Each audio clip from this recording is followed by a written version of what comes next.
Good evening, one and all.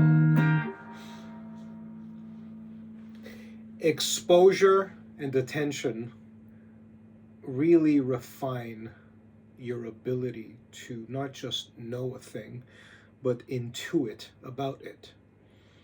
So I was asked by colleagues, how is it that someone who's avoided the daily news as religiously as I have for the last, I guess, post COVID, I've been pretty successful in avoiding the daily news. Except when it came to the US elections, there were some aspects of it that I never saw as a phenomenon. And I tuned into that, but only the last week of the election leading up to November when Donald Trump became president. Um, so the reason why I'm opening up with this is because exposure and attention, like I said, gives you something beyond knowledge. It gives you an ability to intuit things because patterns that you paid attention to 20, 30 years ago start to reemerge, and you have a general idea of the trajectory of how it's going to turn out. And if you don't, you have enough knowledge where you can map out scenarios and improvise through those things, depending on the field that you're in. It could be business, it could be, I don't consider finance business, I consider it something else. But in my ballpark, which is finance related, I've seen so many patterns throughout my life that I'm no seer, I'm no expert. But because I've seen them play out so often in my life, I'm able to intuit certain things. And I realized that I had spent maybe 10 years more than I should have following the daily news. I think after the age of 40, if you're still watching the daily news, there's something deeply, deeply wrong with you. You need to pick up an instrument and just play guitar. My news ban, I guess, started around the age of 50 when I first started to take playing guitar a lot more seriously. So the reason why I'm opening up with that, as I said earlier, is because it's the same thing. I'm exposing myself to this instrument every single day. It's not work. It's literally play. You play.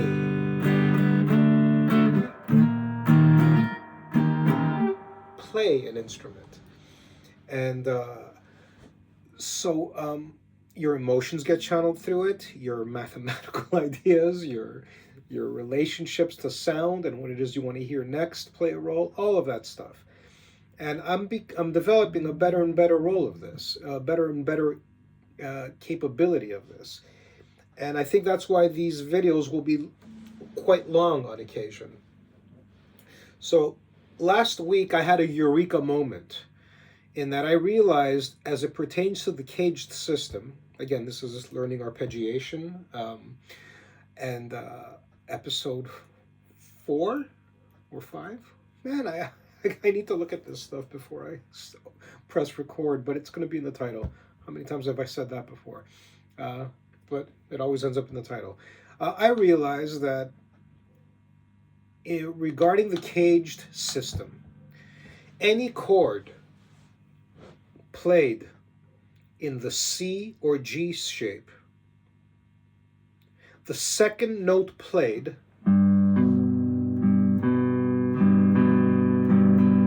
is the third of that chord. G, A, B. G, B, G, B, G, B, G, B, G, B. Right? Same thing with C. I said the G and the C. It's always the third, right? C. Oh, sorry. C, D, E. In the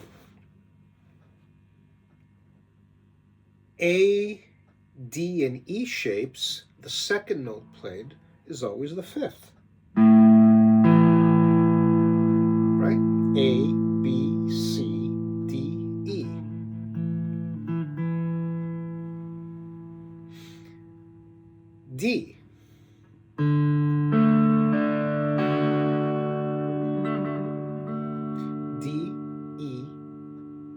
F sharp, G, A. E shape. E, F sharp, G sharp, A, B. That relationship applies all over the neck. I'm playing an A chord in an E shape, right? So I know that that's the fifth. And we have this in the standard power chord system where you just play like in heavy metal.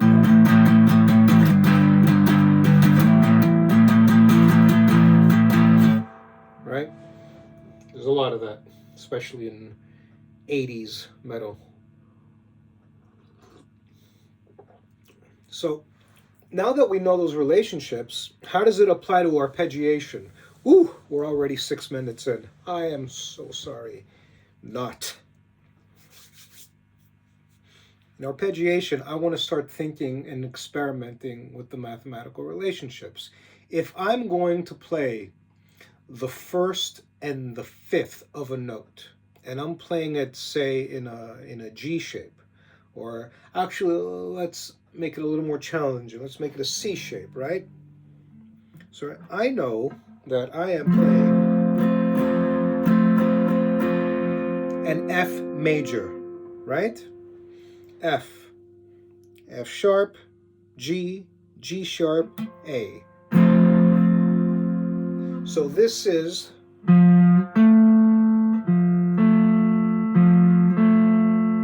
like that sound. So I know I'm playing F, A, B. So I know this is a B.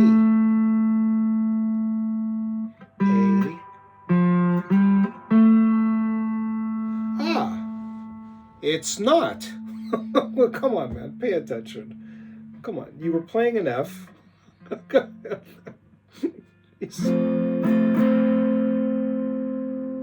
Right? And this is the second note played. F. Oh. F, G, A. F, G, A. It is the third. All right, it's been a long day. I'm not going to make a mistake again. Not. So, I know this is the third. Just like because I know this is the third.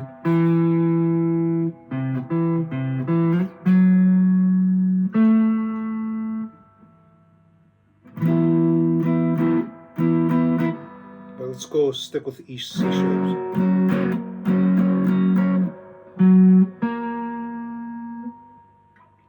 Oh yeah, let's be faithful. I said I was gonna go with F major, right? So here we go. Here you go. F, B, F, B. So that's another pattern we just discovered, right?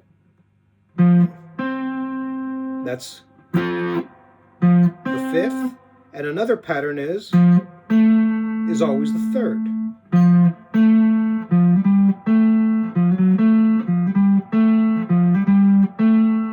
F, G, A, sharp, F, G, A sharp being the fourth, right? F, G, A.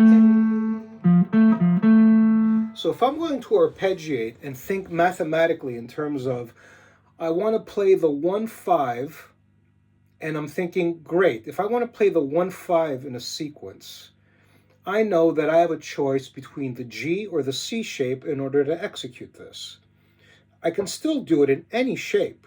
I can do it in a E shape, and I can still play the first and the fifth of the chord. But if I have economy of movement in mind, I need to start thinking in terms of what shape best suits that type of playing. So in arpeggiation, right, you're going to be along the lines of I want to play the first and the fifth in sequence, and I want to play the first and third in the next sequence. So what's a nice chord that will go with F? F, G, right? A, that's the third. A sharp, C. Play a nice C using a D shape. All right? So that which is the fifth. So let's explore this pattern. Let's just get used to this sound. And now the first and second notes. 1, 5, 1, 5, 1, 5, F, B, F,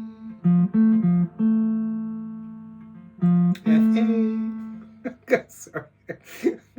I'll play the third. F, A. That's the third, right? I said I wasn't going to make another mistake, and I said not. So C shape.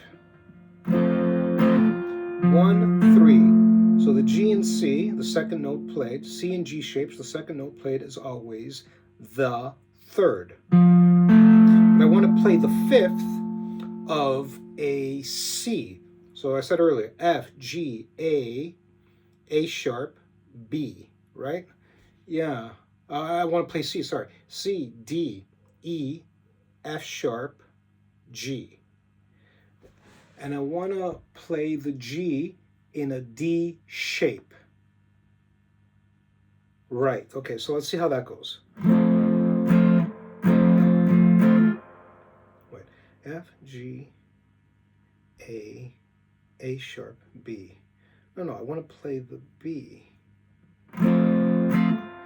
Right, let's try this as an idea, okay? I mean, we went somewhere positive with this last week, so that was me haphazardly going along with everything. I want to keep playing an F, but in different shapes. But in one, I want to play the 1, 3, and in the other F, in a D shape, I want to play the 1, 5. So, if I want to locate...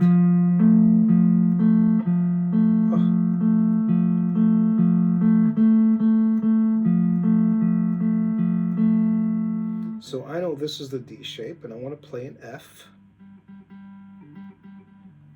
So I would have to play it here.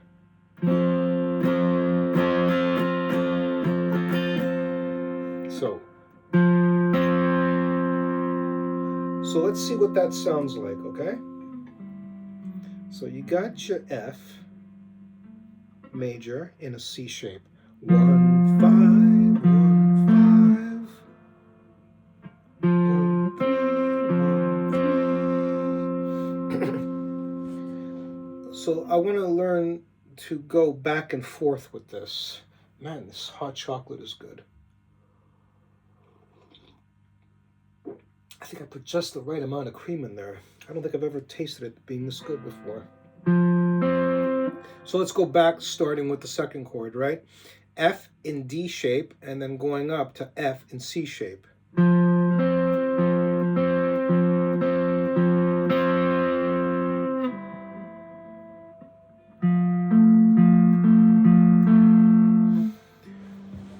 Doesn't do anything for me, does it?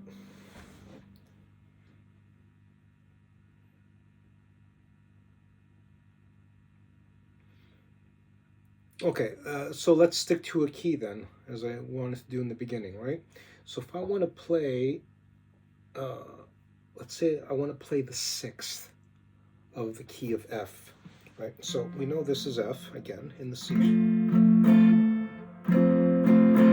But I want the next chord, right? So you got F, G, A sharp, B. I want to play my B in a D shape, okay? So.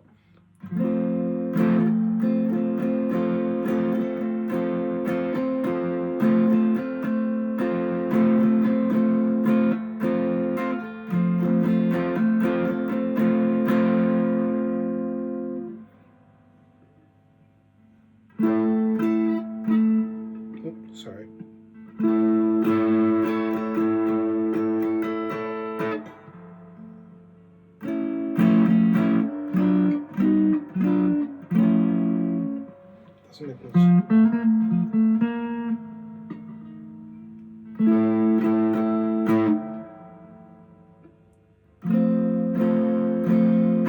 This is the B, and this is going to be home for the D shape. That makes more sense. I'm playing the chord more accurately now. So F major in a C shape.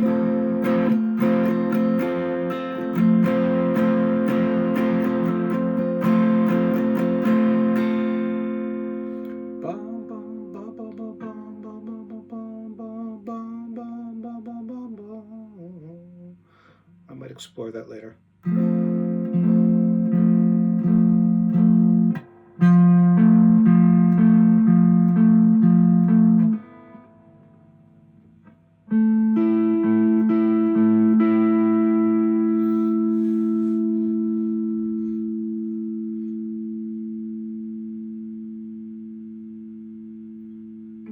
I'm looking at this inversion wrong. How about the sixth of the F? Yeah, the sixth of the F. So that would be a C sharp, right? F, G, A sharp, B, C sharp.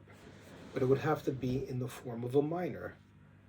And is that minor in a D shape going to make any difference to it being the fifth if I play in a D shape? Will the second note played be in the fifth? So let's find that out.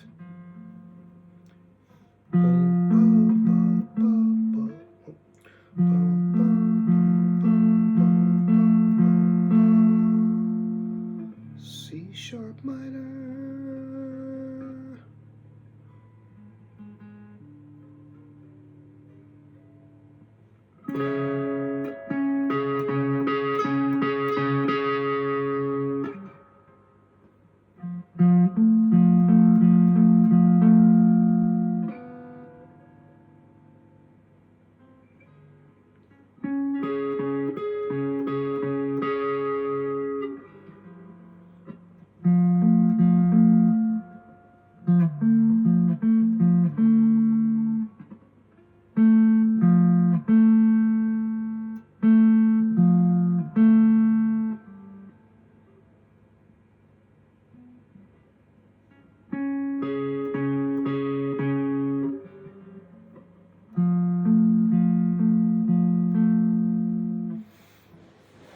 I'm not doing much with this, am I?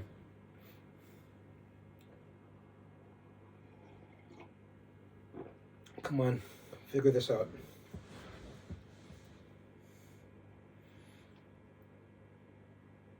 How about first, third, and second note played for each chord? Okay, so.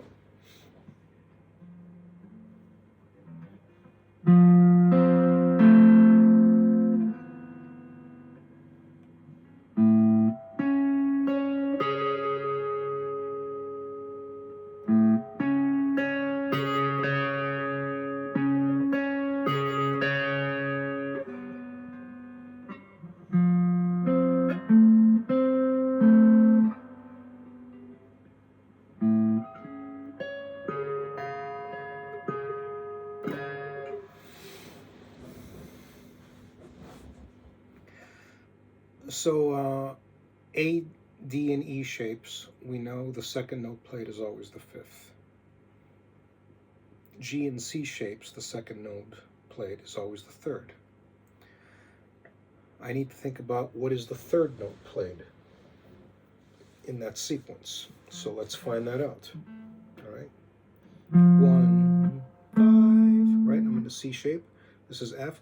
1, 5, 1, 5. This is the third. 1, 5, right? And here we have A.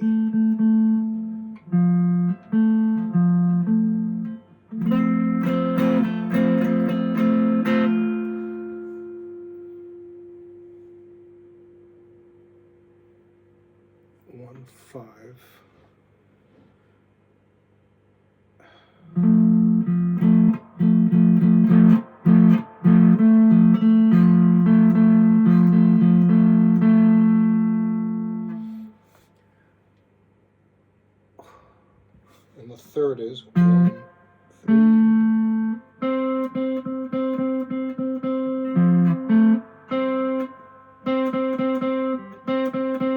And this is C. G, A, C.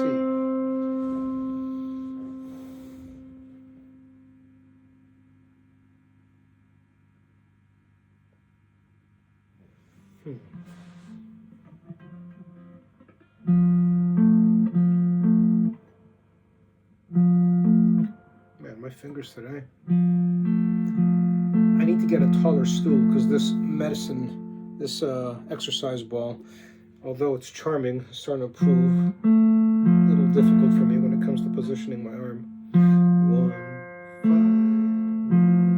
1, 5, 5, C is the fifth. F, G, A sharp, C. So you've got F, A, C. Right? That's 1, 3, 5. And if I want to play C sharp minor, right? Oops.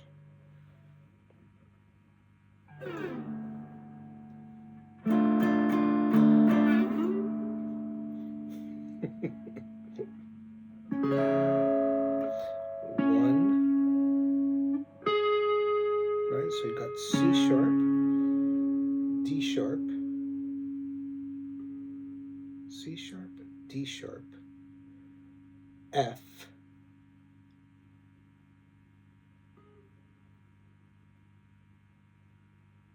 G, A.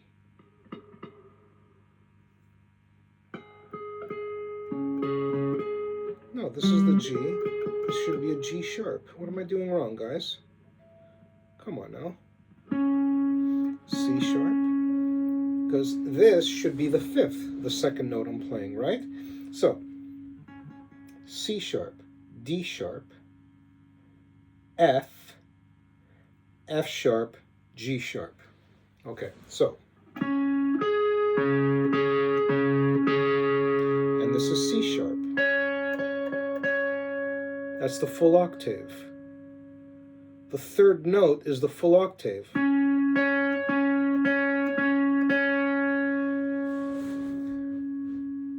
Okay, if the third note played in a D shape is the full octave,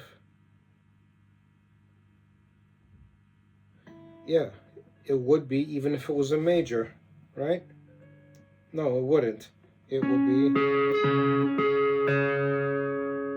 C sharp. It is. It is the full octave. Oh, this is gold. Okay. Right? Major shape. Oop. And this. F. C sharp. D sharp. F. That's the third. And the last note played is the third. I feel like I don't know if I'm going to have a eureka moment like I did last week, but I'm getting there. So the third note played in the D shape, I assume the same thing applies for the E shape and the A shape. So let's test that, right? So.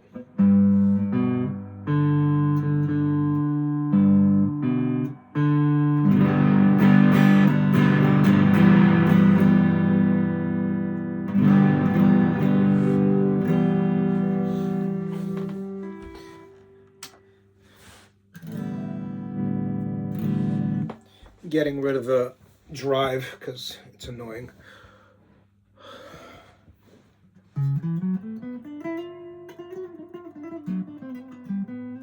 Yeah, it just sounds better. Just needs more volume. Okay, so let's same rule doesn't apply. So what am I trying to figure out then? Right? So in the D shape, the third note played is always the octave. Right? So this is G. This should be B. No, what am I doing, man? G, A, B, C, D. This should be the D. Because it's the D shape, it's the fifth. G and C are the second note played is the third. A, D, and E, the second note played is always the fifth. See, I'm even trying to get myself to remember this. So here you have G, and this is D, right? And this is G again, full octave.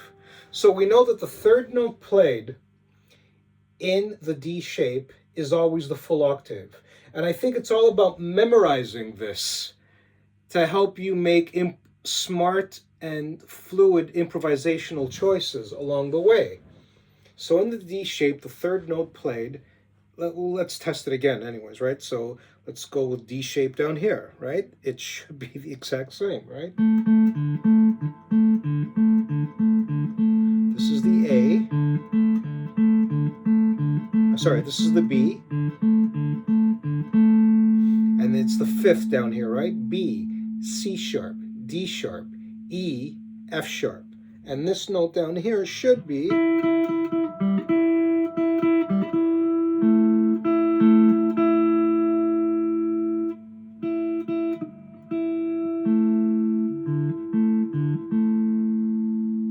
this is an A, sorry. Ah, man, okay. Guys, there will be a time when I know this without even looking. I just hear it, and that's an A. Yeah. So this, then, the A, the fifth of the A, should always be A, B, C sharp, D, E. So this should be an E down. And again, because it's the, if you're looking at, I'm not going to say it, but I might be wrong. I think it's supposed to be a relative minor. No, the relative minor is the sixth, because you're playing the fifth. It's perfect. So you don't, so A, the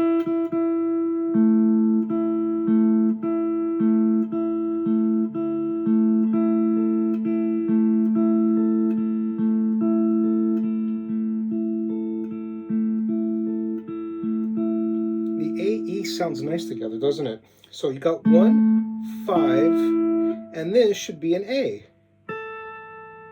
Boom. The third note played is the octave. Whereas in G, the third note played is what? G, B, we know that's the third. That's the fifth, D. So we know the fifth is a D, right? But what's the full octave, we ask? It would have to be 1, 2, 3, 4. The fourth, I should presume, is always the full octave of a G shape. Because this is the G string, this is the G note of low E. I don't know why it's reversed, but yeah, that's the low E. So now let's play a G shape. Well, over here, right? You can only play along this area. So this is a B, B, C sharp, B, C sharp, D sharp. This should be a D sharp. Great, fantastic. So am I gonna reach the fourth note and find a B? 1, 2, 1, 2, first, third of the note. And this is F sharp. And this is B.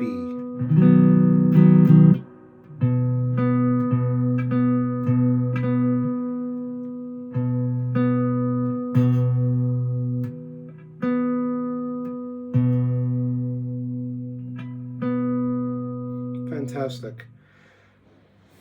Wow, I'm developing this whole thing now. It's not the big eureka moment that I had last week, but this is good. So let's review. In the D shape, the third note played is always the octave. In a G shape, the fourth note played is always the octave. And what did I say that the third note played is? Oh, right. In the C shape, in the G shape, let's just go G, C. It's the same thing, right? So, what? So this is C, and this is G. I know this is a C. Ah, good. Backing up my little theory again, or observation. So, 1, 2, 3, 4. Right? The fourth in the G and C shapes. Ha! They have that in common, baby. Good. All right.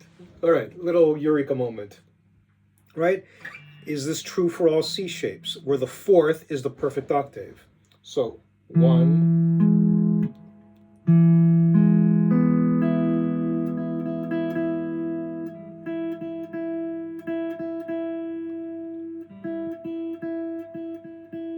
No. Sorry, I'm not playing a C, dummy. All right, this is an E, and this is an E.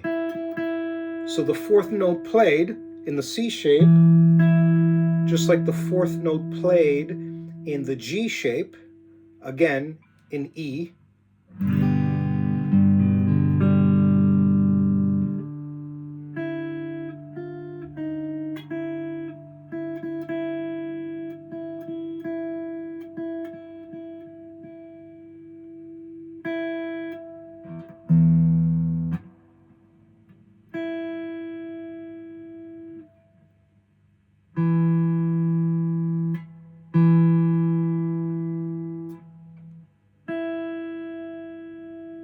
B, C, D, E. So in the G and C shape, the fourth note played, they are both the perfect octave. Now I said for D, the third note played is the perfect octave, right? So let me just review that quickly. G. Great. Now let's test that for E, okay?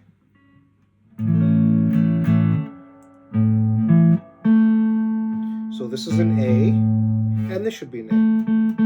And it is. Fantastic. So we know that there's a common patterning here, right?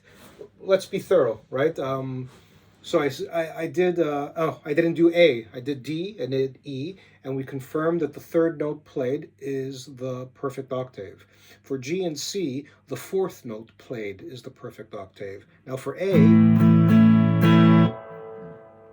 the third note played should be the perfect octave. And it is. Beautiful. So, I want to play the perfect octave, so what do? I play the third note. I don't know the fretboard, blah, blah, blah, blah, blah.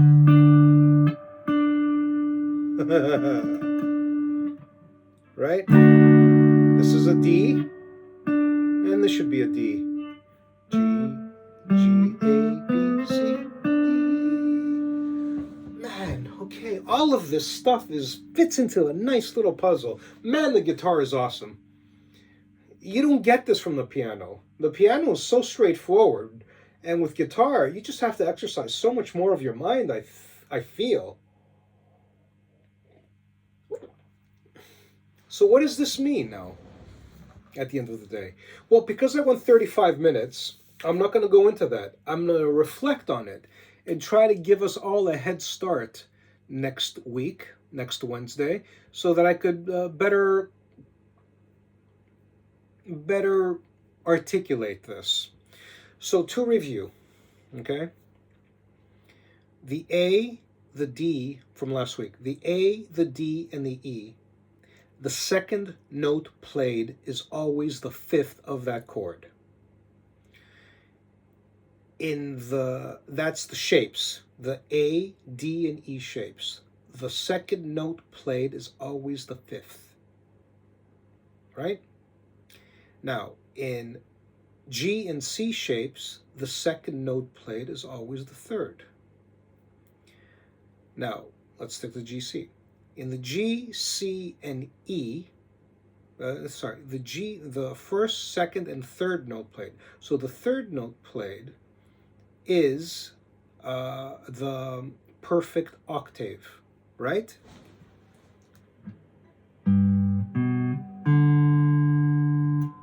Sorry, the fourth note played is the perfect octave.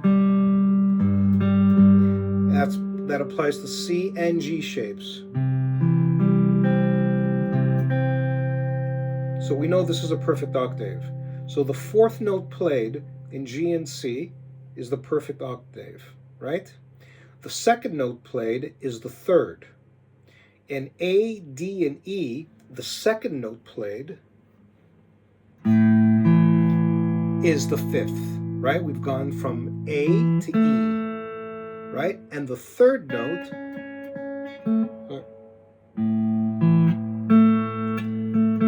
and the third is the perfect octave here. No matter where I go. This is D. This is D. Here, let's see. C.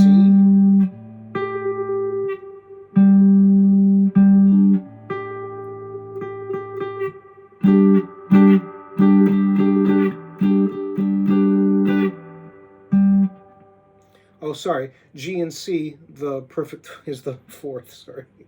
Hold on.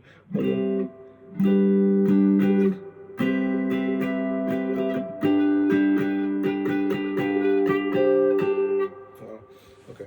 So up here is G. That's what I was doing. So the fourth is the perfect octave. I was mixing it up. Thought I was down here, but I was up here.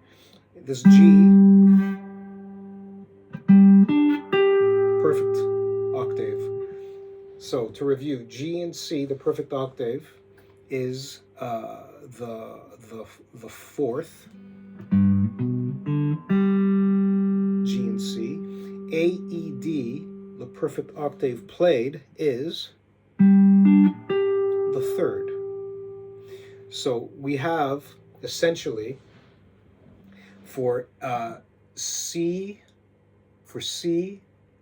and G, for G and C, what you have is a sequence of G, C, 1, 2, 4, 1, 2, 4, and for this G in A shape, 1, 2, 3, 1, 2, 3. So I need a notebook now to map this out. So that's what I'm going to be doing for the rest of the week. And I need to come up with another revelation that I start the program with next week and be less of a buffoon. But yeah, this one took 40 minutes. And again, sorry, not sorry. But this is what arpeggiation is to me. I'm trying to figure out what all these relationships are. My biggest flaw, obviously, is not knowing the fretboard off by heart. I have my good days and I have my bad. I have a weird brain. The fact is that I should be able to wake up exhausted in the middle of the night and someone says to me, 11th fret, second string, and I should know immediately it's an A sharp, right? Now, I chose that as a reason because I know B is the second string. I said the fifth, right? I'm starting from the bottom. So second string, right? The 11th fret is an A sharp. Right? If I want to go third string, 5th fret, right? I know that's a G. The thing is, though, is that there's this part of me that has a gap and I have to think about it. And again, I need to wake up in the middle of the night and I have like the Pink Panthers Kato. And I have somebody just coming up at me. Sensei, what is 5th note? Nah, I need to stop being so racy. But essentially what I'm trying to do is, and forgive the enthusiasm, what I'm trying to do is that the more I memorize these patterns, the better I'm going to be at improvisation. Because again, Jazz is the ultimate goal for me instrumentally. Singer-songwriter is the thing that is, well, tonic for the soul because it allows me to be a writer. It allows me to find different ways to express notes and tones, to improve my vocals. Singer-songwriter really appeals to me. But those moments of just being alone with my instrument are some of the best I've ever had. And I don't get that from singing to myself in my room. I get that from being in an audience, which is what I had yesterday, which was probably my best performance to date of Desolation Row. It was my 8th open mic last night, and I posted that just a few hours ago. So, yeah, I do like the idea of having a private Cato throwing these quizzes at me, though. But that would be silly. And I'm being silly. And on that note, good night, love to all, and thank you for being patient with me. This is going to be 5 years, and I want to know what this guy looks like to me 5 years from now. It's important. I don't know why it is. I just know it's important. I know at 60, I don't, as much as I love my current tribes, I want it to be more focused around the arts and not occasionally. Okay, one more thing. I'm going to try and find a song in F that has arpeggiation, or any song really that has an F in arpeggiation. I'm going to leave it at that because this video has gone really long. So I think I need the context of a song in order to pull this off. That's why I'm adding this extra bit to you guys. So that's the goal for next week. I'm going to find the song and try and get ahead of the curve and not take so long to get to some conclusions, and see what happens. It'll be a fun question to answer. You know, maybe it'll be an F like I did, right? F, C shape, right? Okay. What arpeggiation is customary in this? Or maybe a song that I already know. Why not?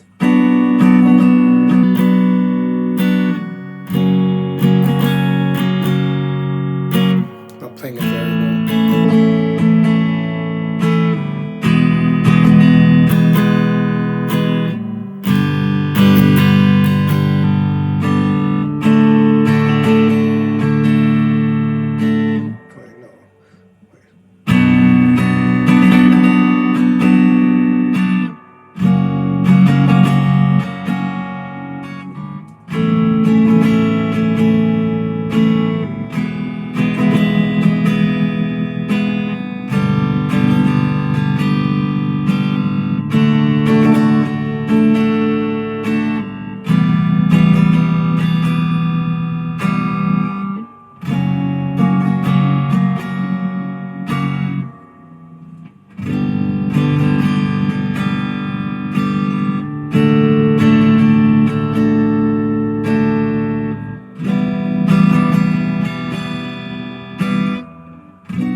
Jamie taught me this song, my guitar teacher, and I'm gonna have to go into the video and find the strumming pattern.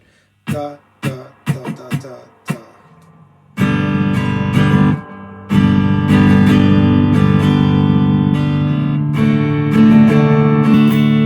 Yeah, I'll figure that out. Yeah, I'm already going too long. Look, God bless. Thank you for paying attention for as long as you did. And that's it. Bisous, bisous.